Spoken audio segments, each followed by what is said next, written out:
In our previous video, we saw how Arctic amplification has a direct relation to the loss of Arctic sea ice. This loss will certainly have an impact on our planet as a whole. But contrary to popular imagination, the melting of sea ice will not contribute to rising ocean levels on our planet. The sea ice is already in the ocean. It is not going to add to the volume of that ocean. Think of it as a glass of water filled with ice cubes. Once the ice cubes melt, the level of the water in the glass still remains the same as it did before with the ice cubes floating in it. But unlike the melting of sea ice, the melting of glaciers does add to sea level rise. A glacier is different from sea ice. It is a huge mass of dense ice that under its own weight slowly moves over land. So the ice in this case is already based on land. Now if you add this extra ice into the ocean, that is when sea levels will actually rise. Glaciers can be found throughout the world and are usually classified into two main categories: alpine glaciers and ice sheets. Alpine glaciers form on mountainsides and move downwards through valleys and are many a times the origin points of numerous rivers around the world. For example, the Gangotri Glacier is the origin point of the Ganga River. Water from its melting ice ensures that the Ganga River does not dry up. Ice sheets, on the other hand, are not only limited to mountainous areas. Ice sheets form broad domes and spread out from their center in all directions. As ice sheets spread, they can cover everything around them with a thick blanket of ice, valleys, plains, and even entire mountains. The largest ice sheets are called continental glaciers, and they cover vast areas, including most of Antarctica and the island of Greenland. These glaciers, alpine glaciers as well as ice sheets, have been shaping our world for millions of years. But now with global warming and climate change, these glaciers are fast in the process of disappearing altogether, and they are already receding at an alarming rate. Given how important the Himalayan glaciers and the river systems they have created are in the context of India, we will be discussing alpine glaciers in a different video, when we talk about mountains in general. In this video, we will only focus on the ice sheets for now. Today, owing to global warming, these ice sheets have started to melt. This melting will have a very big impact on global sea level rise in the coming decades. Should the ice sheets in Greenland and Antarctica melt, coastal cities around the world will be in grave danger. In fact, today, the polar ice caps are melting 6 times faster than in the 1990s. The average annual loss of ice from Greenland and Antarctica in the 2010s was 475 billion tons, 6 times greater than the 81 billion tons a year lost in the 1990s. Now take a look at this graph. It shows us the cumulative ice mass loss from the Greenland and the Antarctic ice sheets between the years 1992 and 2018. On the left side, you can see the amount of ice lost measured in gigatons. On the right side, you can see how much this ice loss has already contributed to sea level rise. This is measured in millimeters. On the bottom, you can see the year. The pink line shows us the cumulative ice mass loss from the Greenland ice sheet, while the light blue line shows us the cumulative ice mass loss from the Antarctic ice sheet. We can clearly see that over the years, the amount of ice mass lost from both these ice sheets has only increased, and the rate of loss has in fact accelerated. This means they are now contributing much more to global sea level rise than ever before.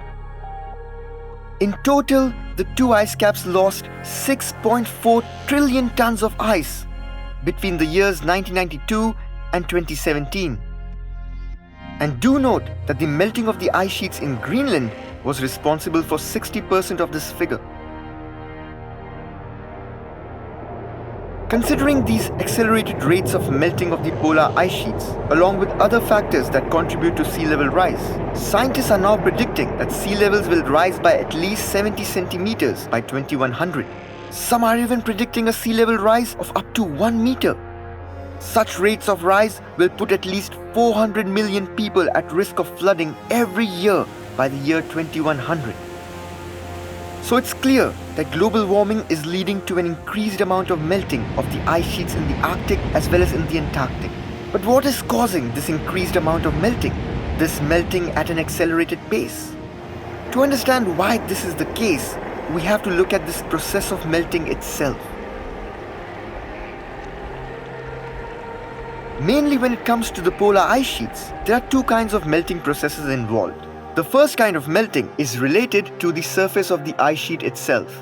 The second kind of melting is submarine in nature and occurs where the ice sheet comes in contact with the ocean.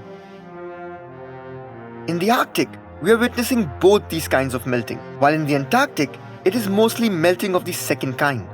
This is mainly because atmospheric temperatures over the Antarctic have not warmed so drastically as in the Arctic. As we saw in our previous video, with the melting of the Arctic sea ice and Arctic amplification in general, the Arctic is today warming at an accelerated pace, and that increased warming was bound to have an effect on the ice sheets present in the Arctic region. So this is why we are witnessing more of surface melting in the Arctic than in the Antarctic. Now, understanding both these kinds of melting is important to understand just how critical a situation human-led global warming is pushing the polar ice sheets into.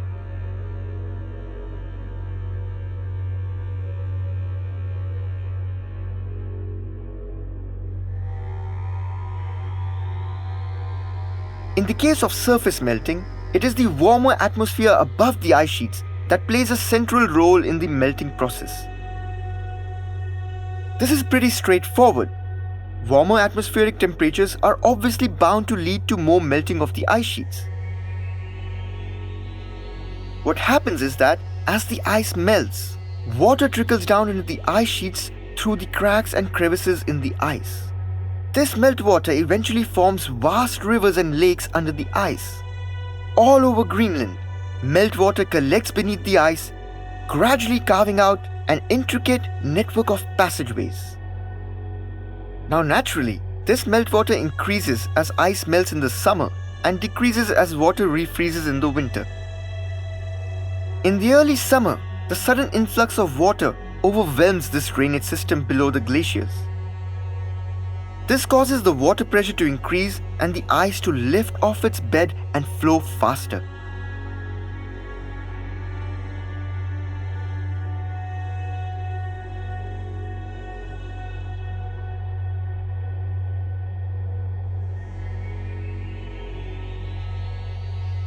This can be anywhere close to 100 meters per year. However, by midsummer, these water passageways quickly expand and reduce the water pressure, owing to which the speed of the glacier slows down to normal levels once again. Basically, the meltwater flowing down from the surface of the glacier ends up functioning as a lubricant that makes the glacier flow faster. Apart from this, the rise in atmospheric temperatures in the Arctic has initiated yet another positive feedback loop when it comes to surface melting. You see, at lower altitudes, atmospheric temperatures are far more warmer than at higher altitudes. It is the same reason why you see snow on mountaintops even during summer months. As ice sheets in the Arctic melt, their height starts to decrease. As they are now at a lower altitude than before, they experience far more warmer temperatures. And this then causes further melting of the ice sheets.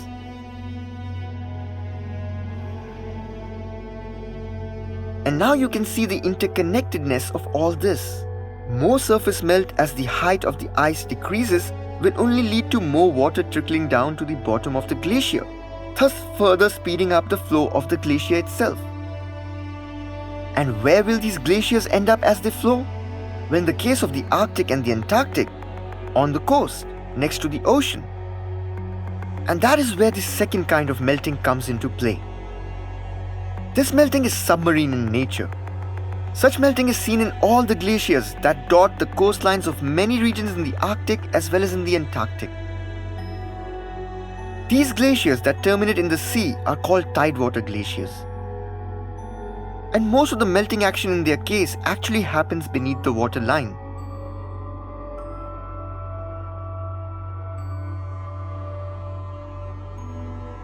As warm ocean water hits against the face of the glacier, it slowly starts melting the glacier from below.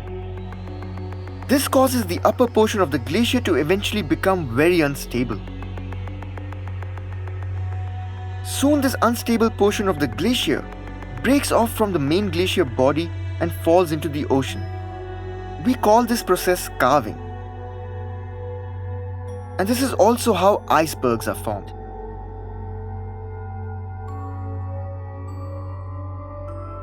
Understanding how glaciers melt is still an active area of research, and it would be very simplistic to say that only warmer temperatures or only warmer sea water is the reason behind the increase in the rate of melting of glaciers in the polar regions.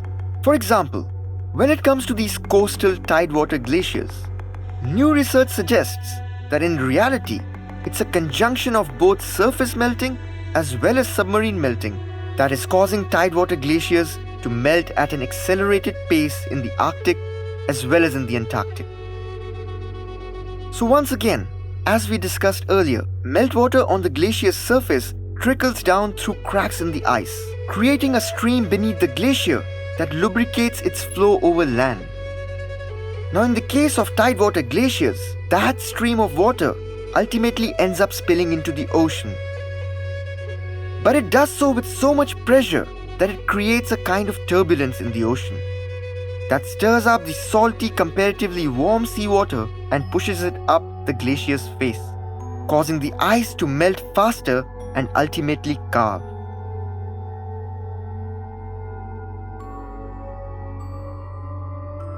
Now, as rising temperatures increase surface melting, scientists expect more meltwater will trickle down from the glaciers as the climate warms, thus further exacerbating this process of melting, which would ultimately threaten coastal cities around the world.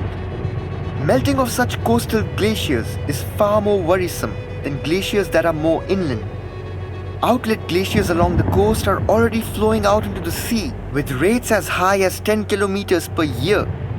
Inland glaciers come nowhere close to this speed. And given this new research, scientists now believe that beneath the ocean's surface, glaciers may be melting 10 to 100 times faster than previously predicted. Given their proximity to the ocean, the melting processes described earlier are having a far more greater impact on tidewater glaciers. This is true in the case of tidewater glaciers in both the Arctic and the Antarctic. But we should also note the fact that it is these tidewater glaciers that are blocking glaciers behind them, glaciers that are more inland, from flowing into the ocean. Once the tidewater glaciers are gone, more and more inland glaciers will also start flowing into the sea, a domino effect of sorts. This is especially an area of concern when it comes to glaciers in Antarctica. The situation in the Antarctic, in some areas, is very different from the Arctic, and the melting of the glaciers there is not so widespread as is the case in Greenland. For many years, scientists believed that the Antarctic will not witness as many changes as, say, the Arctic when it comes to global warming and climate change. And so humanity ended up mostly concentrating on the changes happening in the Arctic. This also has to do with the accessibility of these regions. While it is difficult to send scientific expeditions to both the polar regions, it is even more so in the case of the Antarctic. But now new research suggests that even the Antarctic is in fact undergoing changes owing to various factors, which include but are not limited to global warming. We already saw in this graph that the Antarctic has been indeed witnessing ice loss over the last many years. These changes are not evenly distributed across the entirety of Antarctica, and even the melting of the ice sheets there is almost entirely submarine in nature. Most, not all, scientific outposts maintained in Antarctica by various countries, including India, have not reported any significant increase in atmospheric temperatures. This is the main reason why we witness hardly any surface melting in the Antarctic. Although, unlike the rest of Antarctica, the Antarctic Peninsula has witnessed an increase in atmospheric temperatures. For example, at Palmer Station, which is a research station run by the government of the United States and based in the Antarctic Peninsula, year-long temperatures have increased by 5 degrees on average in the last 60 years. Now, the glaciers in the Antarctic Peninsula are a part of what we call the West Antarctic Ice Sheet, which, as the name suggests, covers the western side of Antarctica. The East Antarctic Ice Sheet, on the other hand, covers the eastern side. But unlike the East Antarctic Ice Sheet, which is considered to be in a far more healthy and stable condition, we are witnessing melting of ice in the western side of Antarctica, the Antarctic Peninsula included. And even though temperatures have increased in the Antarctic Peninsula over the last 60 years, the main driver behind the accelerated rate of melting of ice sheets in western Antarctica continues to be submarine melting and not surface melting. In this visualization from the American Space Agency NASA, you can see for yourself the changes being witnessed in the Antarctic, especially in western Antarctica. This visualization shows us the changes in elevation in Antarctica since January 1993 all the way up to December 2017. Here the color red represents a loss of elevation, which basically means a loss of ice, while the color blue represents an increase in elevation, which implies an increase in the amounts of ice in that particular area. The more darker the colors are, the more the ice was either gained or lost. As we progress through the years, we see that the loss of ice in western Antarctica has indeed been significant when compared to the eastern parts of the continent. And even though we can see some gain in ice in some areas of Antarctica, we should note that overall, Antarctica is witnessing a net loss of ice. What makes things worse in the case of the West Antarctic Ice Sheet is the fact that most of it sits below sea level, owing to which warm ocean water can cause serious damage to its stability. This happens because the Antarctic ice sheets are very heavy and they have an effect on the land below them. These heavy and permanent ice sheets place so much pressure on the Earth's crust that it causes the crust to depress and sink. Now you can see a diagram on your screen. This diagram shows us the elevation of Antarctica. 0 here implies at sea level. The brown color depicts the actual land on which the Antarctic ice sheets, depicted in white, sit on. We can clearly see that the East Antarctic ice sheet, for the most part, sits above sea level. Hence, warm ocean water doesn't have such a drastic impact on it. But this is not the case when it comes to the West Antarctic ice sheet. Most of it sits below sea level, and that means as it thins, warm ocean water can completely undermine the entire ice sheet. This could possibly even kickstart a complete collapse of the West Antarctic ice sheet.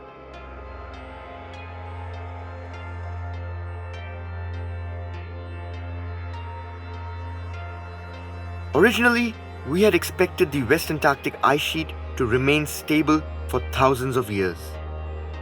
But unfortunately, the reality on the ground is very different. Glaciers in western Antarctica have already begun to retreat. If we talk about just the Antarctic Peninsula, 87% of the glaciers situated there have retreated since the year 1945. Recent studies have found that warming ocean water has already started to melt away the base of the West Antarctic ice shelf.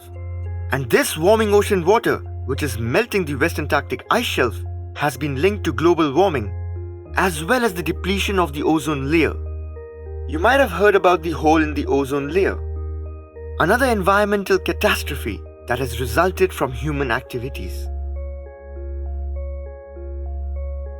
Now let's have a look at a glacier situated in western Antarctica that has been a cause of concern in scientific circles for quite some time, and which has also attracted various scientific expeditions over the past many years.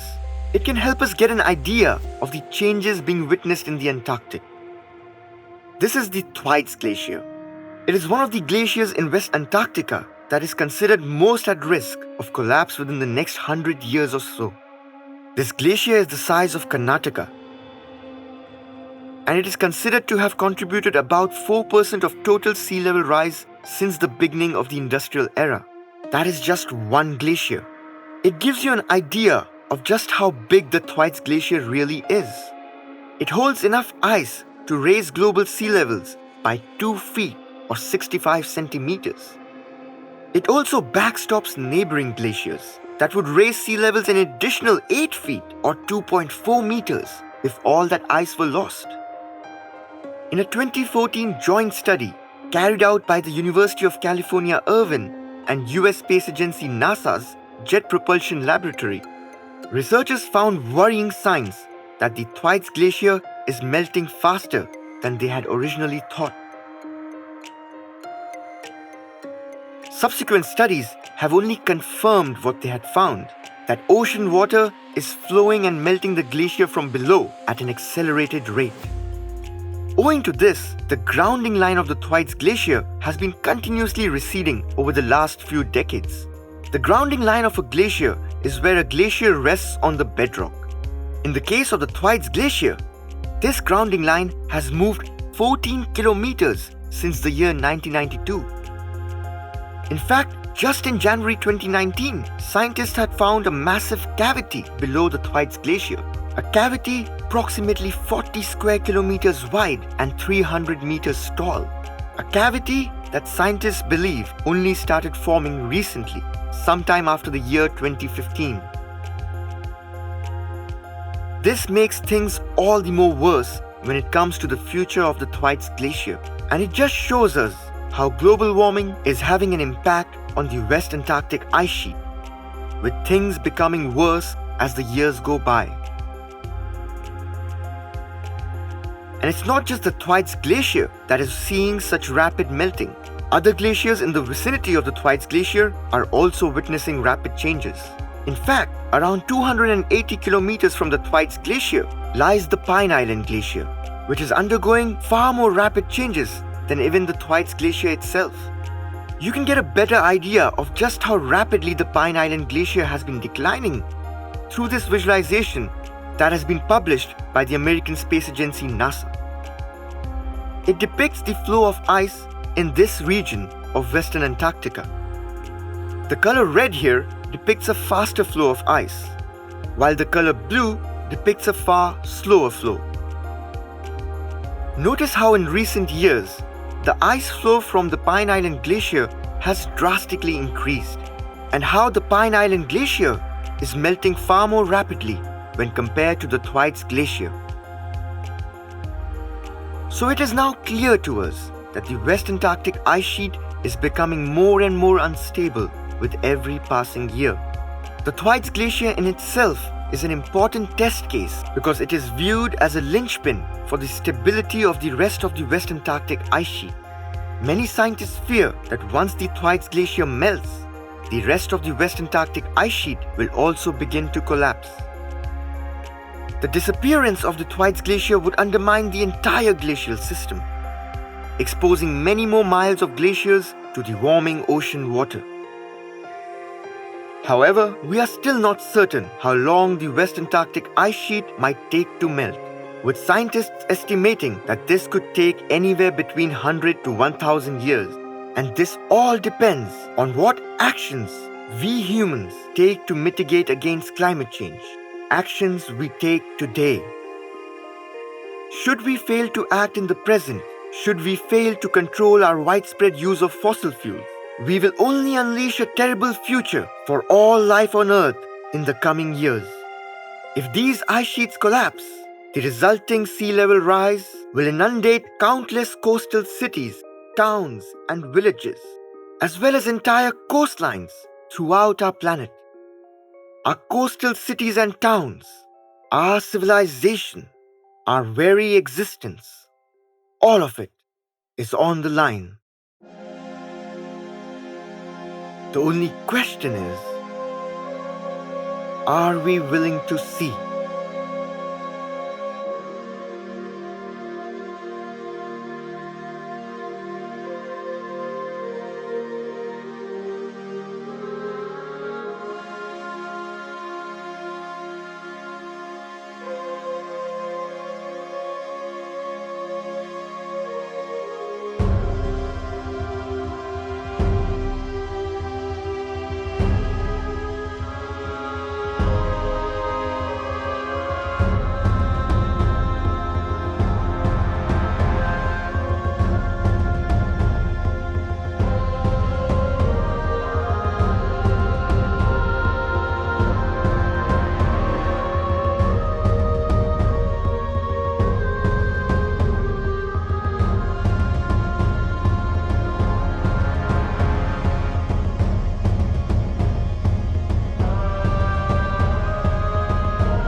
This is our changing world.